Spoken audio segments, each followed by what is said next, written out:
Hello' viewers, আজি ভিডিঅ'খনত আমি জানিম যে মাল্টি ভেট কেনেকৈ কৰা হয়। অৰ্থাৎ লাষ্ট ক্লাছত আমি শিকিছোঁ যে ভেট কেনেকৈ কৰে।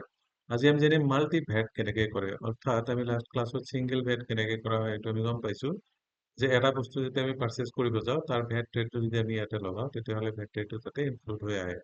এতিয়া আমি জানিম যে মাল্টি ভেট কেনেকৈ কৰা যায়। যেনেকুৱা আমি দুটা বা তিনিটা বা তাতকৈ বেছি যেতিয়া আমি পাৰ্চেছ কৰোঁ প্ৰডাক্ট, তেতিয়া কিন্তু আমি বেলেগ বেলেগ প্ৰডাক্টৰ ওপৰত যদি বেলেগ বেলেগ ভেট থাকে সেই ভেট বিলাক আমি কেনেকে ইনক্লুড কৰোঁ বা কেনেকে ইয়াতে কৰা হয় সেইটো আমি আজি শিকিম। চ' প্ৰথমতে আমি ইয়াতে চাব লাগিব যে যিহেতুকে আমি অলৰেডি লাষ্ট ক্লাছত আমি ইয়াতে বনাইছিলোঁ। আহ, ইয়াতে লেজাৰ যদি চাব খুজোঁ, ইয়াতে আছে input VAT at the rate of 5%, output VAT at the rate of 5%, তাৰপিছত purchase rate at the rate of 5%, sales rate at the rate of 5%। এইবিলাক অলৰেডি আমি ইয়াতে দিয়া আছিল। চ' আমি ইয়াতে আৰু বেলেগ ৰেট এটা বনাম যেনেকৈ 12.5%। চ' সেইটো কাৰণে আমি ইয়াতে লেজাৰ ক্ৰিয়েট কৰিব লাগিব। ক্ৰিয়েটত যাব লাগিব। ক্ৰিয়েটত যাই পোনপ্ৰথমে আমি ইয়াতে লেজাৰ ক্ৰিয়েট কৰিম input VAT at the rate of 12.5%। Input VAT at the rate of 12.5%। এইটো ভেট হ'ব 12.5%। এইটো আণ্ডাৰ হ'ব ডিউটিছ এণ্ড টেক্সেছ। তাৰপিছত ইয়াতে আমি যাম ভেট আৰু ইয়াতে দিব লাগিব 12.5%। তাৰপিছত ইয়াতে আমি দিম নৰ্মেল ৰাউণ্ডিং মেথড। এগেইন আমি এইটো কন্ট্ৰল এ প্ৰেছ কৰি আমি একচেপ্ট কৰি দিম। এগেইন আমি আউটপুট ভেট সৰি ইয়াতে হ'ব output VAT at the rate of 12.5%। তাৰপিছত এইটো এগেইন হ'ব ডিউটিছ এণ্ড টেক্সেছ। তাৰপিছত আমি কৰিম ভেট, তাৰপিছত ইয়াতে আমি দিব লাগিব 12.5%। এগেইন ইয়াতে নৰ্মেল ৰাউণ্ডিং মেথড এইটো দি আমি কন্ট্ৰল এ মাৰি এইটো একচেপ্ট কৰি দিম। তাৰপিছত আমি যাব লাগিব কেইটামান ইয়াতে যিহেতু আৰু এটা কথা কৈ থৈ দিওঁ, যেতিয়া আমি ইয়াতে লেজাৰ যিহেতুকে আমি ইয়াতে পাৰ্চেছ লেজাৰ অলৰেডি আমি কৰি থৈছোঁ, গতিকে ইয়াতে পাৰ্চেছ 12.5% কৰিব নালাগে। যদি আমি ছিংগল ভেট কৰোঁ তেতিয়াহ'লে পাৰ্চেছ 12.5% লাগিব। আদাৰৱাইজ আমি ইয়াতে এক্সট্ৰাকৈ ভেট আৰু 12.5% পাৰ্চেছ বা চেলছ আমি ৰেকৰ্ড কৰিব নালাগে। তো এতিয়া আমি যাব লাগিব আইটেমত। কাৰণ কি যিহেতুকে লাষ্ট টাইম আমি যিকেইটা আইটেম লৈছিলোঁ সেইকেইটা আইটেমত আছিল 5% ভেট। তো আজি যিটো আমি যিকেইটা আইটেম ল'ম সেইকেইটা আইটেমত থাকিব 12.5% ভেট। ছাপ'জ আমি ইয়াতে দুটামান আইটেম ইয়াতে বনাম, যেনেকুৱা আমি বনাম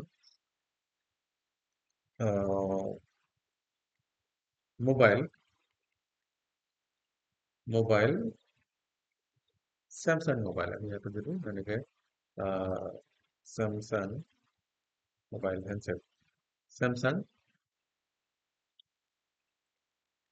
মোবাইল আমি ইয়াতে আণ্ডাৰ প্ৰাইমেৰী বা আণ্ডাৰ ইলেক্ট্ৰনিক্স দিলো। তাৰপিছত আহিব ইয়াতে পিচেছ, আমি এটা পিচ ললো আৰু ইয়াতে দিব লাগিব ইয়েছ। যিহেতুকে আমি ভেট ৰেট এইটো দিম আমি 12.5%, গতিকে ইয়াতে 12.5% দিব লাগিব। এগেইন আমি চাই লওঁ 12.5% ঠিক আছে। তাৰপিছত ইয়াতে দিব লাগিব 12.5%, 12.5%।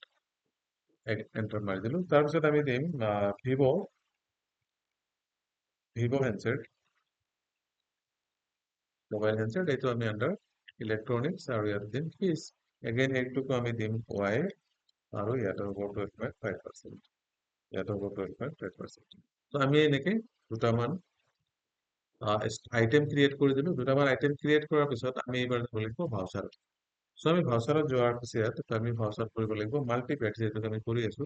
চ' আমি ভাউচাৰত যাব লাগিব। ভাউচাৰত যোৱাৰ পিছত আমি ছাপ'জ যিটো অলৰেডি আমাৰ আগত ইয়াতে পাৰ্টি নেম ক্ৰিয়েট কৰা আছিল সেই চেম পাৰ্টি নেমত আমি ইয়াতে যাই পাৰ্চেছ কৰিম। ইয়াতে আমি পাৰ্চেছ দেখাব লাগিব।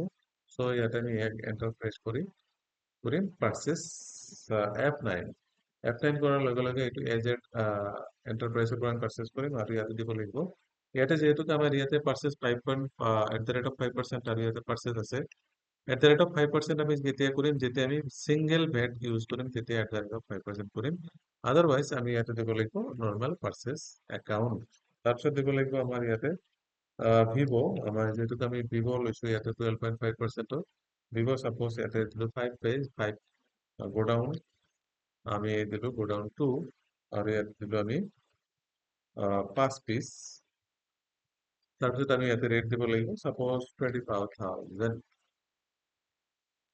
দিলো। তাৰপিছত দিব লাগিব আমাৰ চেমচাং, যদি হেণ্ডছেট দিব খুজিছো চেমচাং হেণ্ডছেট, এইটো আমি দিম গোডাউন 1ত, গোডাউন 2ত দিব লাগিব, গোডাউন 2ত দি ইয়াতো আমি লগাম সাপোজ কোৱান্টিটি দিম তিনিটা, যিটো কোৱান্টিটি 15,200 হ'ব, এনেকে এইটো দিলো। তাৰপিছত এইটো হ'ল 12.5% থকা দুটা আমি আইটেম দিলো। তাৰপিছত আমি এইবাৰ লগাম 5% থকা দুটা আইটেম, যেনেকুৱা আগত আমি দিছিলো জহা, যেহেতু 5% আমি লগাইছিলো, চৰি ইয়াতে আমি দিম মোবাইল হেণ্ডছেট আছিল নেকি, মনিটৰ, মনিটৰ দিলো। ইয়াতে মনিটৰ আছিল কোনটো গোডাউনত দিম, সাপোজ মেইন লোকেশ্যনত আমি দিলো, ইয়াতে মেইন লোকেশ্যন, ইয়াতে আমি তিনিটা, আৰু যিটো মনিটৰৰ দাম আছিল 3,500 টাকা, ইয়াতকৈ আমি কম কৰি দিলো 3,000 কৰি দিলো। এইটো হ'ল আমাৰ মনিটৰ 5%ত আছে। আৰু ইয়াতে হ'ল আৰু এটা আইটেম আছে কিবৰ্ড।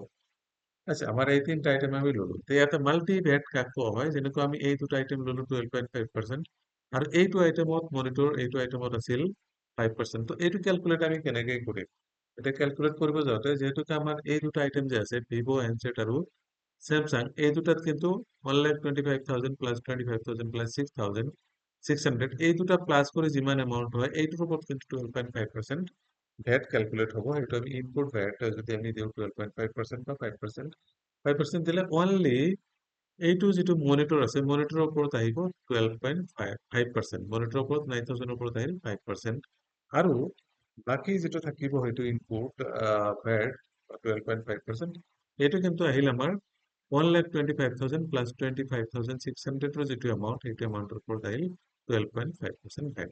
এইটো কোৱা হয় মাল্টি ভ্যাট। অৰ্থাৎ যেতিয়া আমি মাল্টিপ্লি আমি বেলেগ বেলেগ বস্তু পাৰ্চেজ কৰিব যাম, সেই পাৰ্চেজটো আমি কোনটো বস্তুত কিমান ভ্যাট ৰেট থাকিব সেইটো হিচাপে ইয়াতে অট'মেটিক ক্যালকুলেট হ'ব।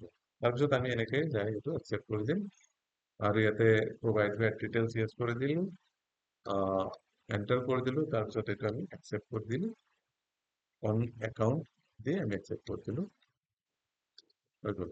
এইটো কোৱা হয় মাল্টি ভ্যাট। সিমিলাৰলি আমি যেতিয়া সেলছ কৰিব যাম, সেল কৰিবৰ কাৰণে সেম আমি ইউজ কৰিব পাৰো। সেম কেনেকে হ'ব, যেনেকুৱা ৰাহুল ট্ৰেডাৰ্ছৰ ওচৰত যদি আমি সেল কৰিব যাওঁ, সিমিলাৰলি আমি এনেকে কি ল'ব লাগিব, ৰাহুল ট্ৰেডাৰ্ছ আহিল, তাৰপিছত ইয়াতে যাব লাগিব সেলছ একাউন্ট, আমি সেলছ @5%ত নাযাওঁ, ফুল সেলছ একাউন্টত ইয়াতে দিব লাগিব। তাৰপিছত আমি ইউজ কৰিম যেনেকৈ মনিটৰ, মনিটৰ কেইটা আছিল 8 পিচ, তো ইয়াতে মনিটৰ গোডাউন আছিল মেইন লোকেশ্যনত 3 পিচ, মেইন লোকেশ্যনৰ পৰা আমি যদি সেল কৰিব বিচাৰো দুটা, তেতিয়াহ'লে আমি ইয়াতে 6,000 আমি এইটো সেল কৰিলো। আৰু এটা আইটেম আমি ইয়াতে ল'ব লাগিব, যিটো আইটেম আমি লৈছো স্যামসাং, স্যামসাং হেণ্ডছেট আমি ক'ত আছিলে, গোডাউন, গোডাউন 2, গোডাউন 2 সিলেক্ট কৰিলো, আৰু ইয়াতে আমি সিলেক্ট কৰিলো 28,000, সৰি এটা দিব লাগিব কোয়ান্টিটি, আমি কোয়ান্টিটি দিম এটা, তাৰপিছত ইয়াতে দিম আমি 28,000, এইটো সেল কৰিলো এটা। তাৰপিছত আহিব লাগিব সিমিলাৰলি আমি ইনপুট ভ্যাট @12.5% দিলো, তাৰপিছত আহিব ইনপুট ভ্যাট সরি ইয়াতে কিন্তু আমি ইনপুট ভ্যাট নহয়, ইয়াতে দিব লাগিব আউটপুট ভ্যাট, যেহেতু আউটপুট ভ্যাট আমি যেহেতু সেল কৰি আছো, সো ইয়াতে আউটপুট ভ্যাট দিব লাগিব। আউটপুট ভ্যাট আমি ইয়াতে এটা ক্ৰিয়েট কৰিলো, আউটপুট ভ্যাট @12.5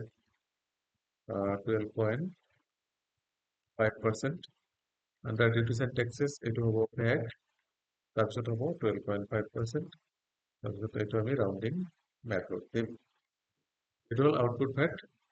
আর এইটোতো আমি আউটপুট ভ্যাট দিব লাগিব, আউটপুট ভ্যাট আমি এটা ক্রিয়েট কৰি লওঁ, আউটপুট ভ্যাট যেহেতু কি ইয়াতে 12.5% নাই, সরি আউটপুট ভ্যাট এতে 5% আছে, ইয়াতে আমি 5% দি দিলো 12.5%, আৰু এইটো হ'ল 12.5%। সো এনেকে আউটপুট ভ্যাট 12.5% আৰু আউটপুট ভ্যাট 5% আমি দিলে এইটো একসেপ্ট কৰি দিম, অন একাউন্ট দিয়ে আমি এটা একসেপ্ট কৰি দিলো, হৈ গ'ল। এনেকে আমি মাল্টি ভ্যাট কৰিব লাগে। তো আজি ভিডিঅ'খনত আপোনালোকৰ চাই কেনেকে গম পালে যে মাল্টি ভ্যাট যদি বুজি পোৱা নাই, তেতিয়াহ'লে আমাৰ তলত দিয়া নম্বৰত কমেন্ট কৰিব, আৰু লগতে যদি ভিডিঅ'খন চাই কিবা শিকিছে বা শিকিব পাৰিছে, তেতিয়াহ'লে আপোনাৰ লগৰ বন্ধু বান্ধৱ 5জনক এইটো শ্বেয়াৰ কৰি দিব। তাৰ কাৰণে আমি আপোনালোকক অনুৰোধ জনাইছো। লগতে আপুনি যদি এই ভিডিঅ'খন চাই ভাল লাগিছে, তেতিয়াহ'লে আৰু এনেকুৱা ভিডিঅ' চাবৰ কাৰণে আমাৰ এই টিউটৰিয়েল ভিডিঅ' চাবৰ কাৰণে আমাৰ এই চেনেলটোক ছাবস্ক্ৰাইব কৰিব, যাতে এনেকুৱা আৰু ভিডিঅ' পাই থাকিব। তাৰ কাৰণে আমাৰ বেল আইকনটো টিক টিক হৈ যাব। থেংক ইউ ভেৰি মাছ। আজি ভিডিঅ'খনত ইমানেই। আগলৈ আকৌ লগ পাম, তেতিয়ালৈকে হেভ এ নাইচ ডে।